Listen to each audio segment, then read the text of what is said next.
आमचा अंदाज असा होता की या फारसा दिवसात त्यांना असे करते आणि नेमकं तसं झालं. त्याची मागणी काय होती की मनसेचा राजीनामा. का तर या सर्व शैक्षणिक चळवळीमध्ये मनसेच्याकडे जी जबाबदारी होती ती जबाबदारी त्यांनी काळजीपूर्वक हाताळली नाही आणि त्याचा परिणाम हजारो मुलांना त्यांच्या भवितव्यावर अडचणी आली. ती मागणी केली पण केंद्र सरकार याच्याकडे लगेची भूमिका घेत होतं. शेवटी त्याची मागणी एवढाच प्रश्न नव्हता, बाकीचे राजकीय पक्षसुद्धा त्यांच्याबरोबर उभे राहिले.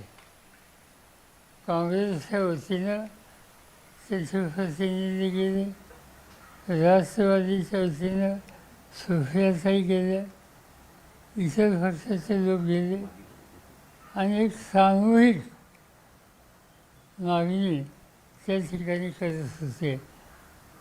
आणि हे आपल्या आवाक्याच्या बाहेर आहे हे ज्यावेळेला लक्षात आलं त्यावेळेला हा अटक करण्याचा निर्णय घेतला आणि त्याप्रमाणे आज पहाटे त्याची अटक त्यांनी केली. बघूया, त्यांनी अटक जरी केली तरी हे आंदोलन चालू राहणार. लोकशाही मोडण्याचा प्रयत्न हे भाजप सरकार करते असं वाटत नाही? हे सरळच आहे ना. असं की मागणी जास्त होती, विद्यार्थ्यांच्यासाठी होती आणि नोटीस दिलेली होती आणि इतक्या दिवसात 20 दिवसात दिल्लीमध्ये असून कुणी भेटायलासुद्धा येत नाही.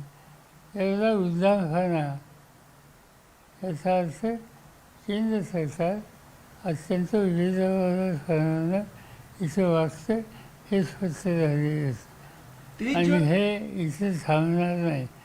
उद्या 14 तारखेला उद्या पार्लमेंट सुरू होईल, या विषयानेच पार्लमेंट सुरू होईल. 30 जूनला राज्य सरकार शेतकरी कर्जमाफी करणार होते, परंतु अजून काहीतरी क्लुप्त्या आखते. अजूनही शेतकऱ्यांची कर्जमाफी होत नाही. आता 30 जुलैची त्यांनी तारीख घेतलेली. ठीक आहे, तारीखेची आम्ही तोपर्यंत वाद होणार आहोत.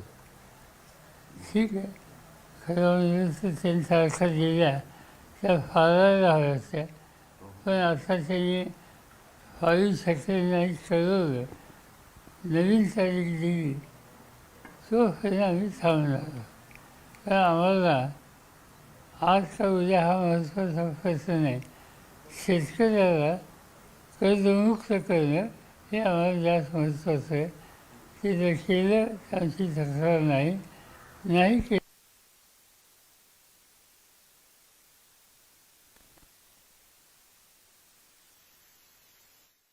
राष्ट्रवादीमध्ये फूट आहे, दोघांमध्ये संभ्रम आहे.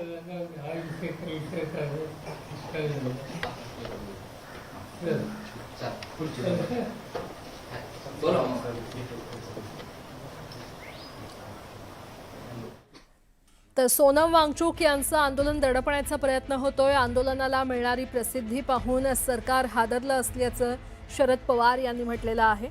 पेपरफुटीमुळे विद्यार्थ्यांचं भवितव्य हे धोक्यात आलेलं आहे आणि सोनम वांगचूक यांचं आंदोलन दडपण्याचा प्रयत्न होतोय. अनेक पक्षांचा पाठिंबा वांगचूक यांना आहे.